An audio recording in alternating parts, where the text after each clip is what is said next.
তেমন beyond the গ্যালারিতে সবাইকে স্বাগত জানাচ্ছি। দেশ বিদেশে খেলাধুলায় সবশেষ খবরের বিশ্লেষণ করতে হাজির হয়েছি প্রতিদিনের মতোই। আজকে আপনাদের সাথে আছি রেদওয়ান শোয়েব। দর্শক নিশ্চয়ই জানেন, রাত পোহালেই ডাকসু নির্বাচন এবং আমি ক্রীড়া সম্পাদকের পদে ১৩ জন প্রার্থী ডাকসুতে নির্বাচন করছেন। আমরা মূলত সেই ক্রীড়াটাকেই ফোকাস করব। ডাকসু এবং অন্যান্য ছাত্র সংসদ নির্বাচনে ক্রীড়াঙ্গনের যে ভূমিকাটা থাকে কিংবা এই ধরনের নির্বাচনের ক্ষেত্রে ক্রীড়াঙ্গনের যে ইম্প্যাক্টটা থাকে, আমরা সেই বিষয়গুলো নিয়ে আলোচনা করব। আমাদের সাথে সেই আলোচনায় আছেন এই ডাকসুর সাবেক ক্রীড়া সম্পাদক শফিকুল ইসলাম মানিক। আপনার আরও অনেকগুলো পরিচয় আছে, আপনি জাতীয় দলের ফুটবলার ছিলেন এবং কোচও ছিলেন। তবে আমরা মূলত আপনার সেই সাবেক ক্রীড়া সম্পাদকের যেহেতু সেই ভূমিকাটা নিয়ে আলোচনা করব যেটা বললাম যে ক্রীড়াঙ্গনে ডাকসু কিংবা অন্যান্য ছাত্র সংসদের ভূমিকা নিয়ে। মানিক ভাই, যেটা বললাম, আপনার কাছে কি মনে হয় আদৌ আসলে ক্রীড়াঙ্গনে কতটুকু ইম্প্যাক্ট ফেলতে পারে এই ধরনের এই ছাত্র সংসদ নির্বাচনগুলো? না, ক্রীড়াঙ্গনে মানে ঢাকা বিশ্ববিদ্যালয়ের ডাকসুতে ক্রীড়া সম্পাদক পদটি একটা গুরুত্বপূর্ণ পদ। জি, আমরা যখন করেছি তখন বিশ্বাস করেছি সেটাই, যে ভিপি জিএসের পরে ক্রীড়া সম্পাদকের পদটি গুরুত্বপূর্ণ এবং সবাই সেটাই ফোকাসটা ওদিকেই বেশি থাকতো। তো এবার দেখলাম যে এবার এবং গতবারও সেম, গত লাস্ট নুরু যেটাতে ভিপি হয়েছে ওই ইলেকশনটা একটু ভিন্ন ছিল, বাট এবারেরটা একটু খুব সবার ভিতরে একটা আমেজ আছে, ভালো আমেজ আছে যে ইলেকশনটা হচ্ছে এবং ভালোভাবে হচ্ছে, ছাত্রছাত্রীরা অংশগ্রহণ করছে এবং অনেক প্রায় ৪০,০০০-এর মতো স্টুডেন্ট আছে এবং 400-450 পদে লড়াই হচ্ছে।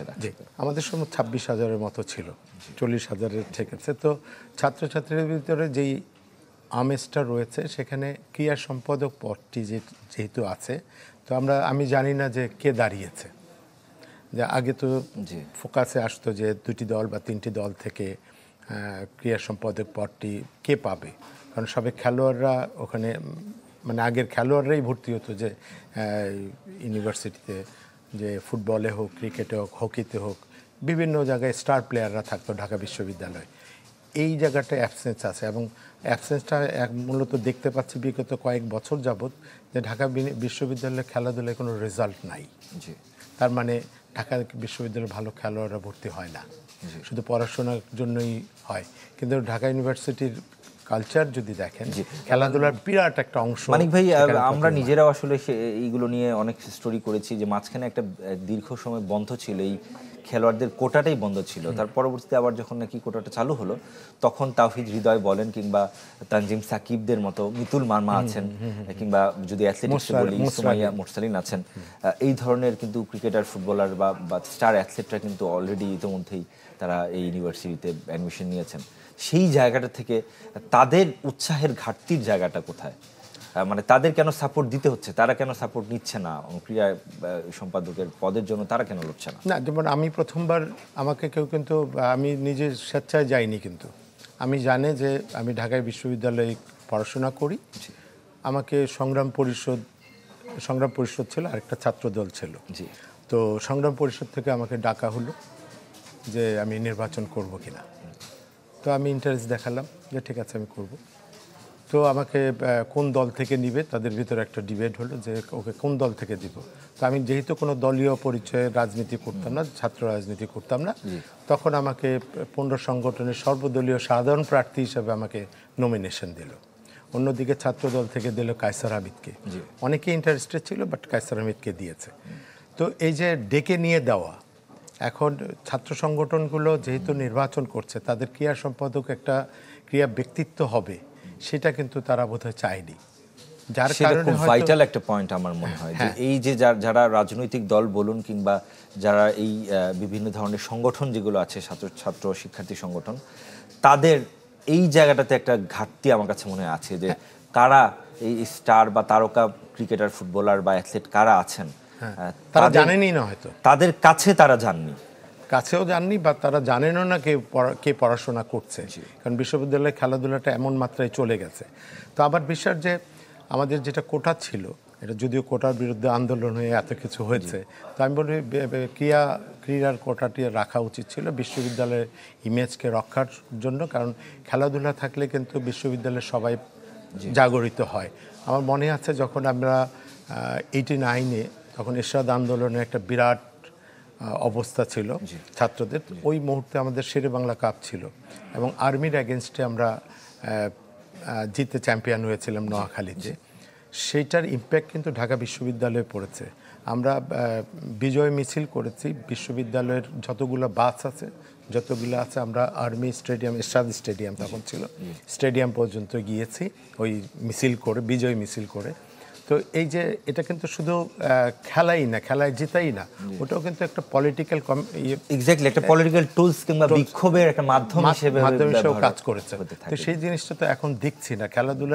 খেলাধুলা যে একটা বিশ্ববিদ্যালয়ের বিরাট পার্ট, একটা অংশ, এই অংশটা কিন্তু ছাত্রছাত্রীদের থেকে দূরে সরে গেছে।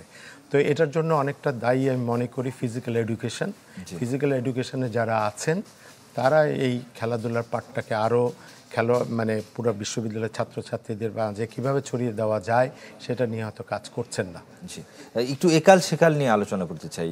সেই সময়টাতে আপনি কেমন দেখেছেন? আপনি ইতিমধ্যেই বলেছেন যে তারকা অ্যাথলেটরা তাদের এক ধরনের অংশগ্রহণ ছিল, তারপরও আপনি যদি পার্থক্য করতে বলি, কেমন দেখছেন এবারের ডাকসু? এবং যেটা বলছিলেন যে ঠিক এর আগের বারের নুরুদের সময়, সেই সময়টাতে হয়তো বা একটা হোস্টাইল সিচুয়েশন ছিল, এখন অনেকটা স্বতঃস্ফূর্ত একটা অংশগ্রহণ, স্পন্টেনিয়াস সবাইকে লক্ষ্য করলাম।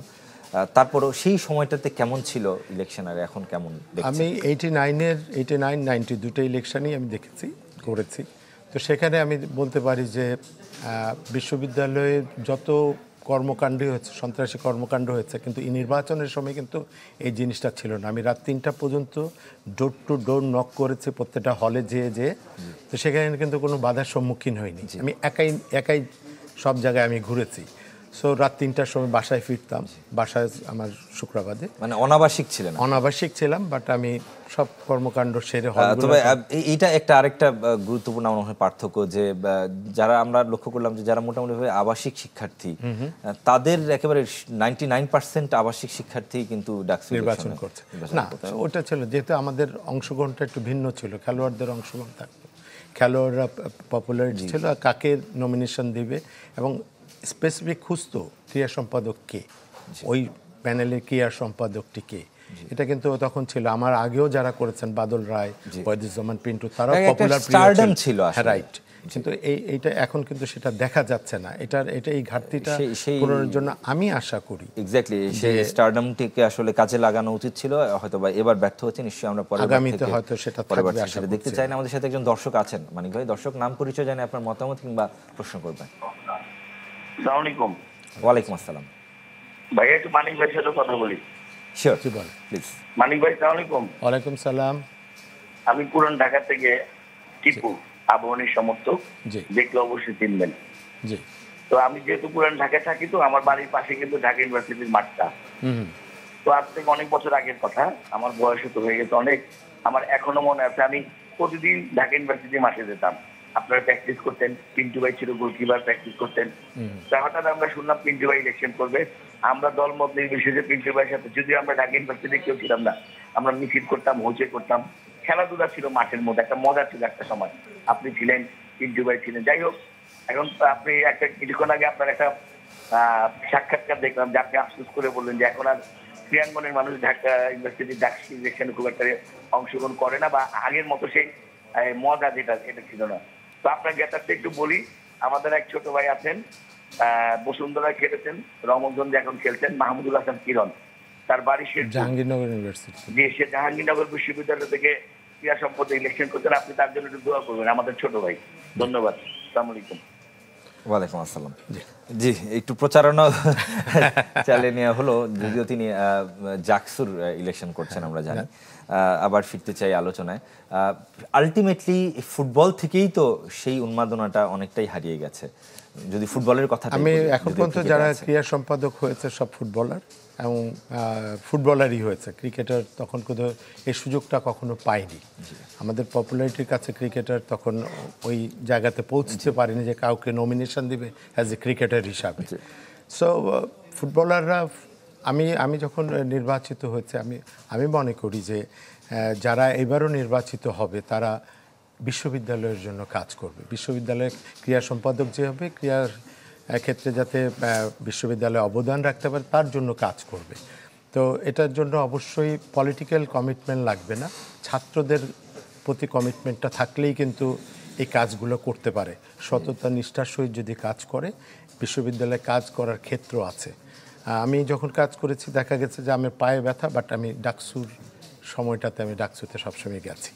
এবং এমন হয়েছে যে ফিজিক্যাল এডুকেশনের আমার একটা রুম ছিল, আমি ফিজিক্যাল এডুকেশনে যারা কর্মকর্তা ছিলেন তারা সবসময় দেখা গেছে ভীতি একটা অবস্থায় থাকতো আমার জন্য, বিকজ আমি ছাত্রনেতা, তারা কর্মকর্তা, বাট আমার জন্য তাদেরকে অফিস রেগুলার করতে হতো, রেগুলার যেতে হতো এবং তারা কিছু করার জন্য চেষ্টা করতে হতো। সো আমি সেই জিনিসটা আমি মনে করি একজন ছাত্রনেতার ছাত্র প্রতিনিধিত্ব যে করবে তার প্রতি যেন এই আস্থাটা থাকে, সে যেন বিপদগামী না হয়। অ্যাকাউন্টেবিলিটির কথা, রাইট, এক্স্যাক্টলি। আমি যেটা বলেছেন অ্যাকাউন্টেবিলিটি, যেটা আমাকে আমার ভিপিজিএস তখন ডাকসুর একটা ফান্ড ছিল, খেলোয়াড়দের একটা ফান্ড ছিল, ওই সময়ই আমাকে 3,60,000 টাকা আমাকে একটা অ্যাকাউন্ট করে দিয়ে দিয়েছে, তুমি তোমার খরচ করো। আমি বছর শেষে, আমার কোষাধ্যক্ষ ছিলেন সিরাজুল ইসলাম স্যার, তো সে বলতে পারবে, আমি 16 মাস, হ্যাঁ 16 মাস কাজ করেছি ডাকসুতে। আমি 3,60,000 জায়গায় আমি 16 মাসে খরচ করতে পেরেছি 1,22,000 টাকা। এর বেশি আমি খরচ করতে পারিনি, আমি দেখাতেও পারিনি। তো আমার অন্যান্য সম্পাদকরা টাকার জন্য হাহাকার করছিল, কিন্তু আমার বাজেটটা ফেরত গিয়েছে। সো এই ধরনের আমার মনে হয় যে প্রত্যেকটা ক্রিয়ার ক্ষেত্রে কেন সর্ব জায়গায় ছাত্ররা যাতে তাদের এই সততা নিষ্ঠার সহিত স্টুডেন্টদের প্রতি তাদের কমিটমেন্ট যতটুকু আছে ততটুকু যেন বজায় রাখতে পারে, তাহলেই কিন্তু আমরা মনে করি যে তারা যে ভোট দিচ্ছে, ভোট দিয়ে যেই প্রত্যাশায় তারা কাজ করার জন্য তাদেরকে ডাকসুতে পাঠাচ্ছে, তারা যেন এই সেবাটা তাদের পায়। এই সততা নিষ্ঠার সহিত কাজের, আমি কাজ করেছি প্রচুর, বাট তারপরেও আমি অর্থের দিকে কোনো সময় তাকাইনি, অর্থ খরচও করতে পারিনি। জি, অর্থ খরচ কেন করতে পারেননি এবং কিভাবে করেছেন সেই অভিজ্ঞতা নিশ্চয়ই আপনার কাছ থেকে শুনবো মানিক ভাই। ছোট একটা বিরতির সময় হয়ে গেল ক্লেমন বিয়ন্ড দ্য গ্যালারিতে, কিছুক্ষণের মধ্যে ফিরছি দর্শক।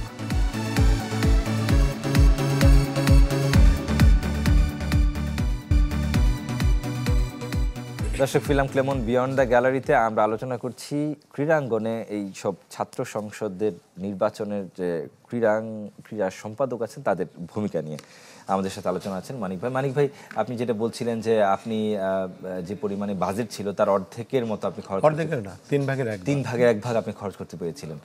কেন পারেননি বাকিটা খরচ করতে, এবং আসলে কাজগুলো কি কি থাকে এই ক্রীড়া সম্পাদকদের? ফিজিক্যাল এডুকেশনেরই একটা বাজেট আছে স্পোর্টস নিয়ে, সেখানে ক্রীড়া সম্পাদকের এক্সট্রা বাজেটের খুব বেশি প্রয়োজন হয় না, কিন্তু তারপরেও আমি করেছিলাম কিছু কাজ, যেহেতু আমার বাজেট ছিল আমি পুরো টাকাটাই ইচ্ছা করলে খরচ করতে পারতাম, দেখাতে পারতাম। বাট সেখানে দেখা গেল যে আমি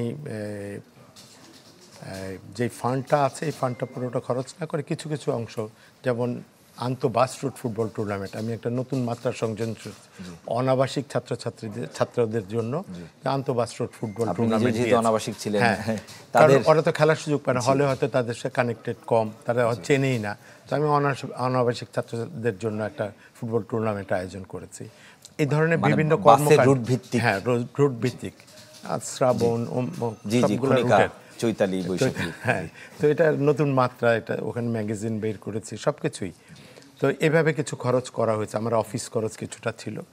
তো সব কিছু মিলে আমি আর দেখাতে পারিনি, বছর শেষে আমি দেখাতে পারিনি। ইচ্ছা করলে আমি ফলস ভাউচার করেও আমি দেখাতে পারতাম, কেউ বলারও কেউ ছিল না। আপনার কোনো পরামর্শ থাকবে কিনা যে কিভাবে মানে না, ডেফিনেটলি খেলামুখী করা যায়? এই জায়গাতে অবশ্যই ক্রীড়া সম্পাদকের একটা বিরাট ভূমিকা থাকবে। ফিজিক্যাল এডুকেশনে যারা কর্মকর্তা আছেন তাদেরকে নিয়ে, সবাইকে নিয়ে, যাতে স্পোর্টসটা, আভ্যন্তরীণ স্পোর্টস এবং ইনডোর স্পোর্টস এবং আউটডোর যেটা আছে, এটা সবাইকে নিয়ে যাতে কাজ করতে পারে। আরেকটি বিষয় আছে, আমি যখন পেয়েছি 7-8 বছরে, আমি প্রথম কাজটিতে হাত দিয়েছিলাম হলো সংস্কারের। যে ফিজিক্যাল এডুকেশনে দেখা গেল যে পরিচালক সাহেব উনি মারা গেছেন, আল্লাহ মাফ করুক, উনি দেখা গেল সারা মাঠে গরু পালতেন 7টা 8টা, এবং পিয়নদের দিয়ে সেই গরুগুলা দেখাশোনা করতেন। তো আমার প্রথম কাজটি ছিল ওনার গরুগুলোকে আউট করে দেওয়া। ওই সংস্কারের কাজগুলো প্রথম থেকে এইভাবে আমি শুরু করেছি অ্যাজ এ ছাত্রনেতা হিসেবে, এবং সে স্পোর্টস বোর্ডের মাধ্যমে আমি সেটা করেছি। তো এইভাবে মাঠের, এবং ইভেন আমার মাঠ ভাড়ার একটা ইয়ে ছিল, মাঠ ভাড়া দিত, বাট আমার ছাত্ররা খেলতে পারতো না। তো আমি ফিজিক্যালি, আমি মোহামেডান প্লেয়ার ছিলাম তখন, বাট মোহামেডানকে আমি মাঠ ভাড়া দেই নেই, বাট আমার ছাত্রদের জন্য মাঠটা উন্মুক্ত রেখেছি। তো এই কর্মকাণ্ডগুলো যাতে ক্রীড়া সম্পাদক যে হয় সহজ মনে এবং মানে তার ডাইনামিক একটা অবস্থান যাতে থাকে ইউনিভার্সিটি স্টুডেন্টদের জন্য, সেটা যেন থাকে। এবং এইভাবে কাজ করলে হয়তো আমাদের ঢাকায় বিশ্ববিদ্যালয়ের স্পোর্টস অনেক দূর এগিয়ে যাবে, এবং স্পোর্টস এগুলো কিন্তু বিশ্ববিদ্যালয়ে অনেক কর্মকাণ্ড হয়তো কমে যাবে। হয়তো এখন যেই কর্মকাণ্ডগুলো আছে এটা হয়তো কিছুটা দেখা যাবে না। এবং সবচেয়ে বড় জিনিস নজর রাখতে হবে যে ইন্টার হল স্পোর্টস হয়, ইন্টার হল ফুটবল হয়, এগুলোতে কিন্তু বিভিন্ন সংসদ পার্টিসিপেট করে। তখন বিভিন্ন হল সংসদগুলো তখন পারে, তখন একটা যখন বডি কন্ট্যাক্টের খেলা অনেক গন্ডগোল রাখার অবস্থান আছে, তখন ডাক্তার ক্রীড়া সম্পাদককে অনেক মুখ্য ভূমিকা পালন করতে হয়। তো এগুলো যে করতে পারবে সেই সাকসেসফুল ক্রীড়া সম্পাদক হবে। আমি মনে করি যে আগামীতে যারা আসবেন তারা যেন এই কাজগুলো করেন এবং বিশ্ববিদ্যালয়ের প্রতি তাদের যেন দরদ থাকে, বিশ্ববিদ্যালয়ের ছাত্র হিসাবে বিশ্ববিদ্যালয়ের সুনাম যাতে বৃদ্ধি হয়, এই কাজগুলো যেন আমাদের আগামী ডাকসু করতে পারে সেই বিশ্বাস রাখি। অবশ্যই আমাদেরও সেই প্রত্যাশা থাকবে। এবং আপনি যেটা বলছিলেন যে ঢাকা বিশ্ববিদ্যালয়ের যে সুনাম ছিল একটা সময়, ক্রীড়াঙ্গনে যে বড় ভূমিকা রেখেছিল, এখন সেটা অনেকটাই ম্লান, এবং সেই হারানো গৌরব ঐতিহ্য অন্তত ক্রীড়াঙ্গনের ক্ষেত্রে ফিরে আসবে ঢাকা বিশ্ববিদ্যালয় এই ডাকসুর মাধ্যমে। আমাদের সেই প্রত্যাশা থাকবে। শেষ করতে হচ্ছে ক্লেমন বিয়ন্ড দ্য গ্যালারি। ভালো থাকবেন, সুস্থ থাকবেন সবাই।